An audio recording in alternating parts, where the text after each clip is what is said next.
Assalamualaikum, kita lanjut lagi ke video pembelajaran kita yang ketiga.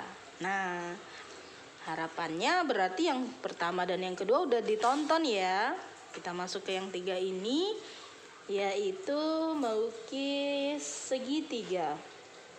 Maaf, saya menggunakan spidol merah biar lebih jelas dilihat. Melukis segitiga. Nah, Bu, melukis segitiga gampang kok, harus dijelaskan. Nah, itu kalau menggambar biasa, tapi di sini kan kalau melukis segitiga artinya gimana ya? Pas kita melukisnya itu menggunakan jangka. Jadi misalnya nih, kita mau melukis segitiga dengan ukuran-ukuran kita kan nggak tahu sudutnya kemana, pas nggak ukurannya. Nah, kalau kita menggunakan jangka ini pasti dijamin pas. Jadi alat yang digunakan mistar, pena atau pensil, dan jangka. Misalnya kita mau melukis segitiga dengan panjang sisi-sisinya 7, 8, 10 misalnya. Ibu pakai satuan sentimeter. Nah, alat yang digunakan yang pertama mistar, nih. Kemudian spidol atau pena pensil, Ibu gunakan spidol biar lebih terang. Nah, jangkanya ini kita mau membuat segitiga dengan sisi-sisi 7, 8, 9. Yang pertama kita buat garis dulu. Nah, di sini garisnya bebas. Nggak harus lurus gini segitiga ngadepnya ya, bebas mau gimana pun.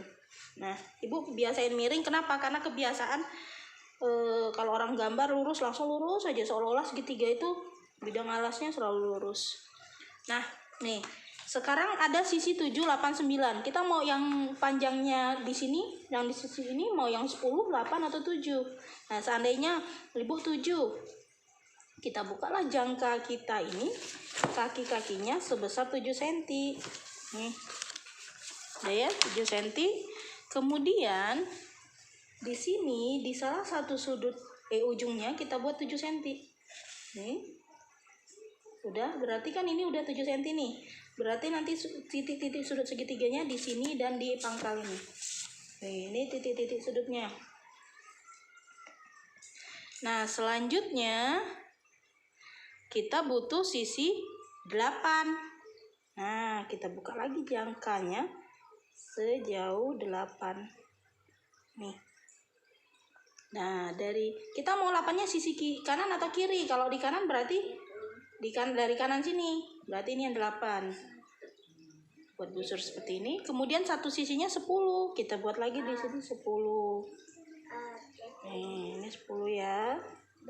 Nah, dari sini kita buat 10.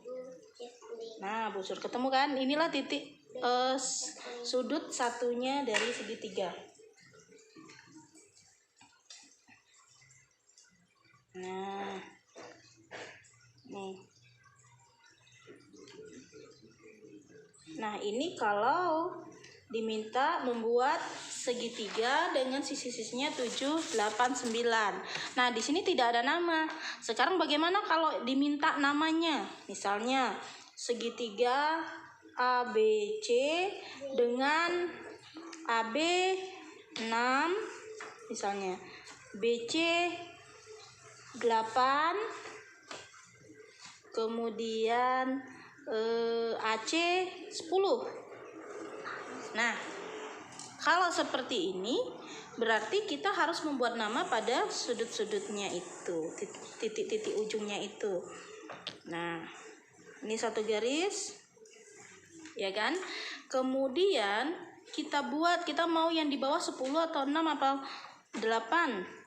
Nah, dengan cara yang sama tadi, kita ambil mistar, kita buat, misalnya saya mau yang itu 6. AB-nya 6. AB-nya berarti kita buat 6 di sini. 6. Dia kan AB. Berarti di sini A, di sini B. Ini sepanjang 6. Kemudian BC-nya 8, berarti dari B ini kita buat 8. Nih, 8 kita busurkan dari B. Kenapa? Karena kita mau mencari titik C sehingga BC-nya jadi 8. Nih, 8. Nah, kemudian dari titik A untuk mendapatkan C 10. Kita bikin lagi jarak 10 dengan menggunakan jangka kita gini. Kemudian dari titik A, kenapa? Karena kita mau mencari titik C dari A. Ya. Nah, perpotongannya ini berarti titik C. Nah, tinggal kita hubungkan. Nah. Nih. Jadi ini AB-nya 6, tadi dapat 6, kemudian BC-nya 8, ini 10. Nah, kalau Anda amati ini segitiga yang dengan sisi-sisi 6, 8, 10 ini merupakan segitiga siku-siku ya. Nah, ternyata benar dapatnya segitiga siku-siku. Kalau kita terapkan Pitagoras, kan dapatnya nih, pas. Ya. Jadi inilah melukis segitiga. Nah, dengan begitu pertemuan kita yang kedua ini Ibu cukupkan sampai di sini. Untuk latihan-latihannya silakan Anda kerjakan untuk segitiga-segitiga ini. Cari sisi-sisinya yang lain lagi. Anda lukiskan di buku catatan Anda. Oke. Assalamualaikum warahmatullahi wabarakatuh.